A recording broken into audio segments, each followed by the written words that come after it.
Assalamualaikum warahmatullahi wabarakatuh. Jumpa kembali bersama saya Ibu Emi Fauziati. Pada kesempatan kali ini Ibu akan menjelaskan materi surat lamaran pekerjaan.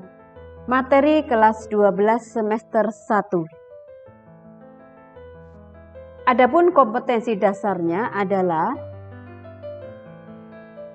3.1 mengidentifikasi isi dan sistematika surat lamaran pekerjaan yang dibaca.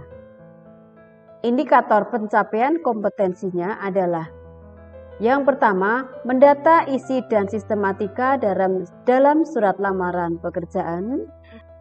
Yang kedua, menemukan hal-hal penting dalam surat lamaran pekerjaan. Baik, saya mulai dari pengertian. Surat lamaran pekerjaan merupakan suatu surat dari seseorang yang membutuhkan pekerjaan kepada orang atau pejabat yang dapat memberikan pekerjaan atau jabatan. Surat lamaran pekerjaan ini biasanya bersifat formal ataupun resmi. Misalnya, surat untuk melamar pekerjaan menjadi karyawan ataupun jabatan tertentu sesuai pada iklan yang ditawarkan. Dalam surat lamaran pekerjaan, perlu menyebutkan suatu sumber lamaran tersebut di dalam alinea paragraf pembuka. Apabila lamaran tidak berdasarkan suatu sumber, tentu saja tidak diperlukan penyebutan sumber pada alinea pembuka. Adapun fungsi surat lamaran pekerjaan ada 3. Yang pertama, sebagai tanda tertulis atau resmi pengajuan permohonan pekerjaan. Yang kedua, sebagai alat komunikasi tertulis.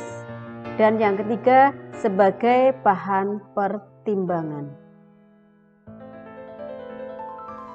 Selanjutnya, cara membuat surat lamaran pekerjaan. Yang pertama adalah gunakan bahasa yang baik dan benar. 2. Tulislah kalimat yang singkat, padat dan jelas, jangan bertele-tele. Yang ketiga, tulislah secara manual menggunakan tangan atau tulisan tangan. Yang keempat, perhatikan kebersihan suatu surat lamaran pekerjaan. Jangan sampai ada coretan atau bekas penghapus. Jadi usahakan ketika membuat surat lamaran pekerjaan itu bersih tanpa coretan apapun, tanpa ada kesalahan sedikit pun. Selanjutnya, isi secara jelas data diri dan informasi tentang diri kalian, serta lampirkan dokumen-dokumen pendukung. Jika Anda mempunyai sertifikat pendukung yang bisa menambah nilai tambah atau nilai plus untuk diri Anda, jangan ragu untuk melampirkannya. Berikutnya adalah bagian-bagian surat lamaran pekerjaan. Yang pertama adalah tempat dan tanggal pembuatan surat lamaran. Yang kedua, perihal. Yang ketiga, lampiran berkas. Yang keempat, alamat yang dituju. Yang kelima, salam pembuka. Yang keenam, isi surat yang biasa dibagi menjadi 4 bagian, yakni salam pembuka, isi surat, daftar lampiran, dan paragraf penutup. Yang ketujuh adalah salam penutup. Dan yang kedelapan, nama, terang pelamar, dan tanda tangan. Baik, saya mulai dari yang pertama, tempat dan tanggal. Tempat dan tanggal ditempatkan di pojok kanan atas tanpa tanda titik di akhir, karena ini bukan merupakan suatu kalimat.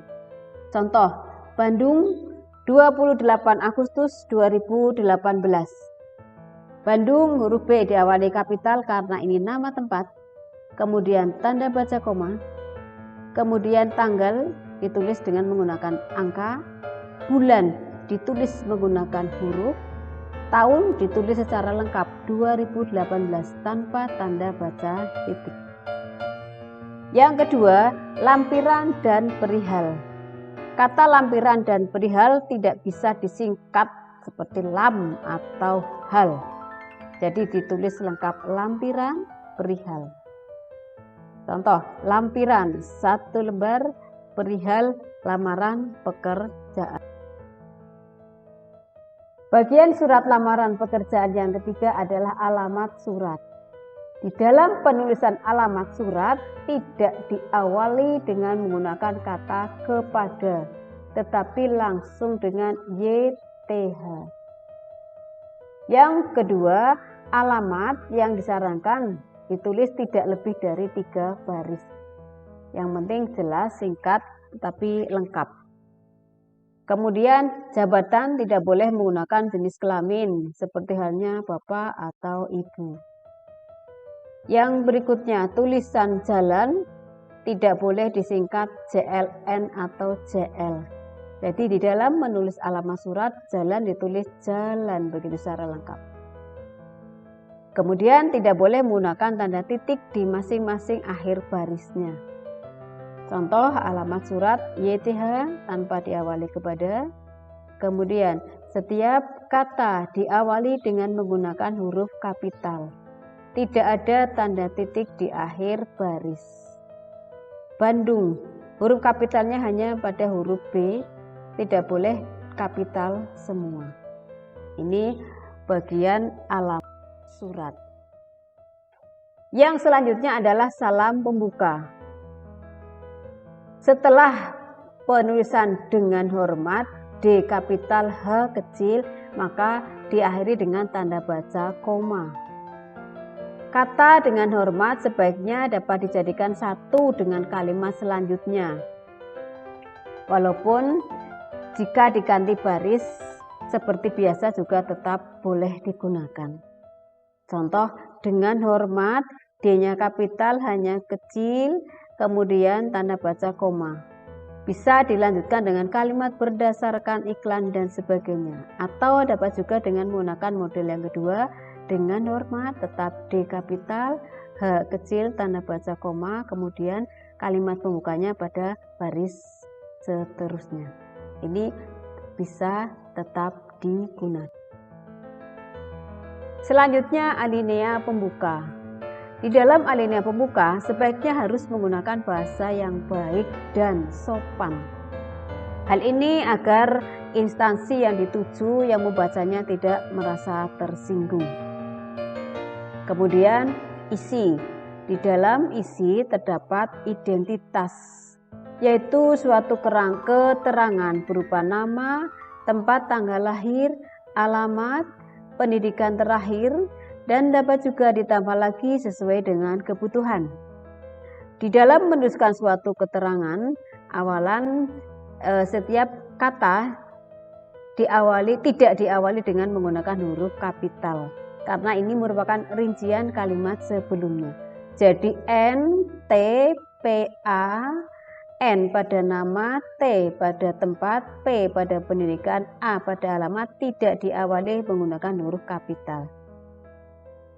Penggunaan huruf kapital di sini karena ini adalah nama orang, Zian Zahara, kemudian Bandung B karena ini adalah nama tempat, O pada Oktober karena ini adalah nama bulan, D, B pada B juga di sini ini adalah nama tempat.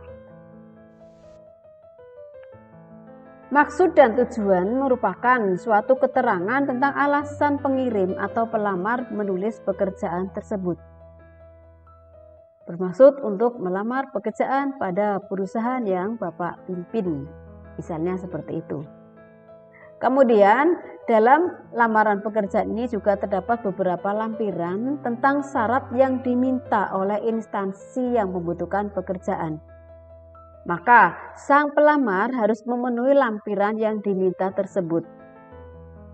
Penulisan lampiran rinciannya di setiap akhir kalimatnya ditandai dengan menggunakan titik 2 dan lampiran yang terakhir dengan menggunakan tanda baca titik.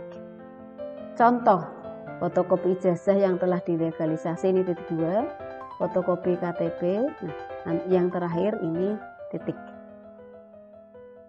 Selanjutnya adalah penutup. Dalam penutup, kita harus menunjukkan keantusiasan kita dalam melamar suatu pekerjaan pada instansi yang kita tuju. Contoh, demikian surat lamaran pekerjaan yang saya buat. Besar harapan saya, ini antusiasmenya di sini, untuk bisa menjadi bagian dari perusahaan yang Bapak pimpin. Selanjutnya, tanda tangan dan nama terang. Tanda tangan ini berada di pojok kanan bawah surat, kemudian di bawahnya ditulis nama lengkap Anda.